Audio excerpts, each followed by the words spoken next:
हम लोग शुरू करने वाले हैं 5 मिनट सीरीज। छोटे छोटे टॉपिक्स, मतलब जो इम्पोर्टेंट टॉपिक्स हैं छोटे छोटे टाइम पीरियड में कैसे उसको खत्म कर सकते हैं। तो जितने भी इम्पोर्टेंट टॉपिक होंगे इस सीरीज में, चाहे वो 10th के हों, 12th के हों और चाहे किसी भी क्लासेस के हों, तो इन सबको हम लोग इसी में कंसिडर करेंगे, इसी में खत्म करने की पूरी कोशिश करेंगे। ठीक है।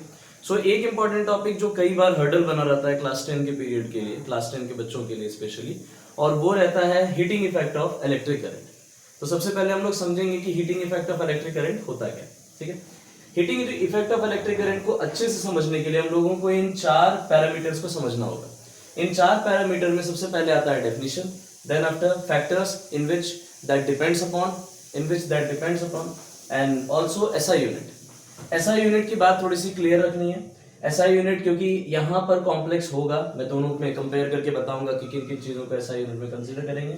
And one of the last thing that is very very important, those is application. Application word थोड़ा डिफिकल्ट लगता है, तो आप यूं समझ लो कि उसके यूजेज आपको समझ लें। तो स्टार्टिंग विथ द डेफिनेशन, सबसे इंपॉर्टेंट बात, heating effect of electric current होता क्या है। Heating effect of electric current basically होता है एक बहुत सिंपल चीज।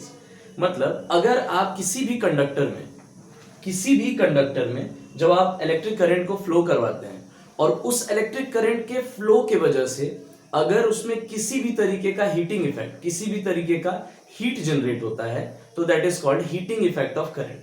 मतलब फ्लो ऑफ इलेक्ट्रॉन में जिस तरीके का फ्रिक्शन होता है, इसको थोड़ा सा मैं बेसिक पे लेके जा रहा हूं।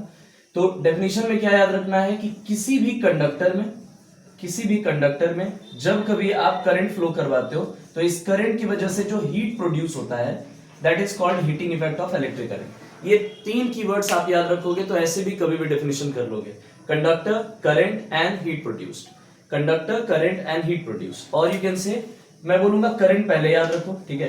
किसी भी जगह पर करंट अगर किसी कंडक्टर में फ्लो करवाते हैं और उसकी वजह से अगर हीट प्रोड्यूस होता है तो आप कहते हो उसको heating effect of electric current.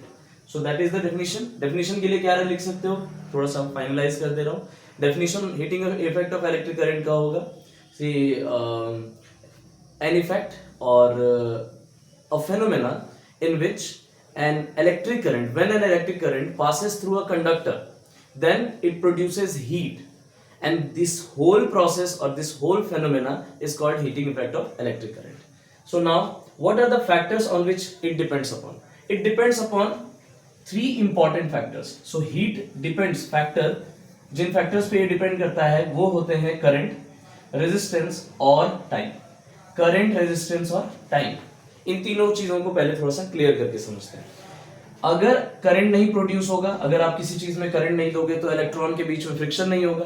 Electron के बीच में फ्रिक्शन नहीं होगा तो उसमें किसी भी तरीके से हीट प्रोड्यूस नहीं होगा, पहली बात। यानी कि जितना अमाउंट ऑफ इलेक्ट्रिक करंट बढ़ेगा उतना ही अमाउंट ऑफ हीटिंग इफेक्ट उसमें बढ़ेगा। एक और बात, रेजिस्टेंस की बात थोड़ी सी समझ लो। रेजिस्टेंस का मतलब होता है, पूछा जाता है कि किस तरीके के कंडक्टर में हीटिंग इफेक्ट सबसे बढ़िया शो होगा। हीटिंग इफेक्ट सबसे बढ़िया शो होता है एक इंपॉर्टेंट कंडक्टर में जिसका रेजिस्टेंस ज्यादा होता है। रेजिस्टेंस जब भी ज्यादा होगा उसमें हीटिंग इफेक्ट बहुत बढ़िया प्रोड्यूस किया जाएगा। And one of the most important topic is, one of the important factor is time. तो जितने समय के लिए आप इसमें अगर टाइम ड्यूरेशन बढ़ाते हो तो हीटिंग इफेक्ट पर पॉजिटिव इंपैक्ट पड़ेगा। मतलब याद रखने वाली बात यह है कि चाहे वो करंट हो, रेजिस्टेंस हो या फिर टाइम हो, ये तीनों जो होते हैं वो हीटिंग इफेक्ट के डायरेक्टली प्रोपोर्शनल होते हैं। That's it. फैक्टर हो गया, डेफिनेशन हो गया। Next is SI unit. आप जानते हो कि हीट क्या है। Heat is basically a form of energy. तो एनर्जी का आपको एसआई यूनिट पता है कि वो क्या होता है, जूल। तो यहां अगर आपसे ऐसा यूनिट पूछ ले हीट का तो आप ओवरऑल कह सकते हो कि वो जूल होगा।